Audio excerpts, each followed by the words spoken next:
വെടിനിർത്തൽ ധാരണയ്ക്ക് ശേഷമുള്ള ആദ്യ പകലിൽ അതിർത്തി ശാന്തമാണ്. കുൽഗാം ഉൾപ്പെടെയുള്ള മേഖലകളിൽ ജമ്മുകശ്മീർ സ്റ്റേറ്റ് ഇൻവെസ്റ്റിഗേഷൻ ഏജൻസിയുടെ ഭീകരവിരുദ്ധ പരിശോധന അത് തുടരുകയും ചെയ്യുന്നുണ്ട്. ഞങ്ങളുടെ പ്രതിനിധികൾ അതിർത്തികളിൽ നിന്ന് തത്സമയ വിവരങ്ങളുമായുണ്ട്.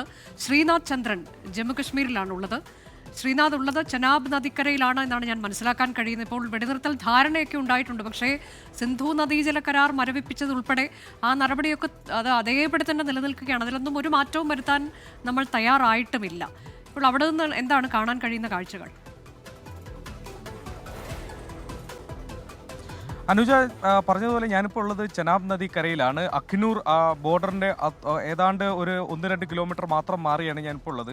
ഈ നദിയിലെ കാഴ്ച ഒന്ന് കാണിക്കാം. ഇന്നിപ്പോൾ നദി കാര്യമായി തന്നെ നിറഞ്ഞൊഴുകുന്നുണ്ട്.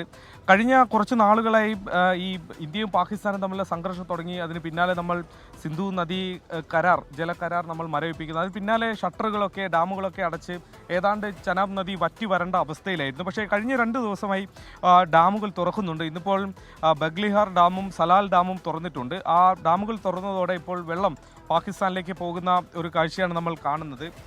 ഹിമാചൽ പ്രദേശിൽ നിന്ന് തുടങ്ങി ജമ്മു കാശ്മീരിലൂടെ ഒഴുകി അഖ്നൂർ വഴി പിന്നീട് പഞ്ചാബ് പ്രവിശ്യയിലേക്കാണ് ഈ ചനാബ് നദി ഒഴുകുന്നത്. അങ്ങനെ ചനാബ് നദിയുടെ ഈ ഒഴുക്ക് കാണുമ്പോൾ പഴയ ഒരു സാധാരണ നിലയിലേക്ക് ഇരു രാജ്യങ്ങൾക്കുമിടയിലെ സാഹചര്യം പോകുന്നതിൻ്റെ ഒരു പ്രതീകമായി പോലും ഇവിടെ നിൽക്കുമ്പോൾ തോന്നുന്നുണ്ട്. പക്ഷേ അപ്പോൾ പോലും ഇന്ത്യ യഥാർത്ഥത്തിൽ ഈ നദീജല കരാറുമായി ബന്ധപ്പെട്ട് നമ്മൾ എടുത്ത തീരുമാനത്തിൽ നിന്ന് ഇതുവരെ ഔദ്യോഗികമായി പുറകോട്ട് പോയിട്ടില്ല. ആ തീരുമാനത്തിൽ അങ്ങനെ തന്നെ നിൽക്കുന്നുമുണ്ട്. അതേസമയം ശക്തമായ മഴ ഈ നദിയുടെ വൃഷ്ടിപ്രദേശങ്ങളും മറ്റും ഈ ഡാമിൻ്റെ വൃഷ്ടിപ്രദേശങ്ങളും മറ്റും ഉണ്ടായി. അതേ തുടർന്ന് ജലനിരപ്പ് ഉയർന്നതിനെ തുടർന്നാണ് ഈ ഡാമിൻ്റെ ഷട്ടർ തുറന്നതെന്നതാണ് ഇപ്പോൾ ഒഫീഷ്യലായി നമുക്ക് ലഭിക്കുന്ന ഒരു വാദം.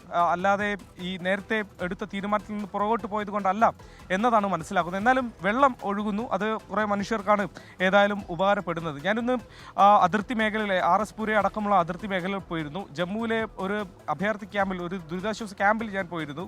അതിർത്തി മേഖലകളിൽ നിന്ന് ഒഴിപ്പിച്ച ആളുകളാണ്. ഏതാണ്ട് 600-ലധികം പേർ അവിടെ ഉണ്ടായത്. അവരൊക്കെ പറയുന്നത് തിരികെ അവരുടെ നാടുകളിലേക്ക് വീടുകളിലേക്ക് പോകാൻ ഭയക്കുന്നു എന്നതാണ്. അവർക്ക് ഒരു പക്ഷേ സർക്കാരിന് കഴിയുമെങ്കിൽ ഞങ്ങളിന്ന് മാറ്റി താമസിപ്പിച്ച് തരണം എന്നൊരു അഭ്യർത്ഥന ആളുകൾ നമ്മളോട് പങ്കുവയ്ക്കുന്നുണ്ടായിരുന്നു. അതിൽ പ്രധാനപ്പെട്ട കാരണം വെടിനിർത്തൽ കരാർ യാഥാർത്ഥ്യമാവുന്നുണ്ട്. പക്ഷേ ഇന്നലെ പോലും രാത്രി സംഭവിച്ച അനിഷ്ടകരമായ സംഭവങ്ങൾ ഈ തരത്തിൽ കാലാകാലങ്ങളായി അത് മരവിപ്പിച്ച നടപടി അതിൽ നിന്നൊന്നും പിന്മാറാൻ തയ്യാറായിട്ടില്ല. നിലവിലൊരു വെടിനിർത്തൽ ധാരണയിലേക്ക് ഇരു രാജ്യങ്ങളും തമ്മിൽ എത്തിയിട്ടുണ്ട് എന്നതിനപ്പുറത്തേക്ക് മറ്റു കാര്യങ്ങൾ വിസ നിയന്ത്രണം അത് ഉൾപ്പെടെയുള്ളത് തുടരും എന്നതാണ് ഇന്ത്യയുടെ നിലപാട്. ചെനാബ് നദിക്കരയിൽ നിന്നുള്ള ദൃശ്യങ്ങൾ, അവിടെ നിന്നുള്ളൊക്കെയുള്ള കാഴ്ചകളാണ് ശ്രീനാഥ് ചന്ദ്രൻ പ്രേക്ഷകരിലേക്ക് എത്തിച്ചു നൽകിയത്. ശ്രീനാഥ് തുടരുന്നുണ്ട്. ശ്രീനാഥ്, ഇപ്പോൾ അവിടേക്ക് നിന്നുള്ള ആളുകളുടെ എന്തെങ്കിലും പ്രതികരണങ്ങൾ നമുക്ക് കേൾക്കാൻ കഴിയുന്നുണ്ടോ? നിറഞ്ഞു കവിഞ്ഞൊഴുകുന്ന ചെനാബ് നദിയല്ലേ നമുക്ക് കാണാൻ കഴിഞ്ഞത് അവിടെ?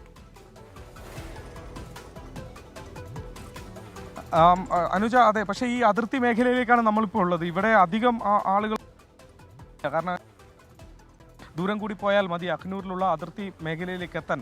അവിടെ എത്തിക്കഴിഞ്ഞാൽ പിന്നെ കാര്യങ്ങൾ അതുകൊണ്ട് അവിടേക്കുള്ള ആളുകളാണ് ഞാൻ രാവിലെ നമ്മൾ പോയ ക്യാമ്പിൽ അടക്കം ഉണ്ടായിരുന്നത്.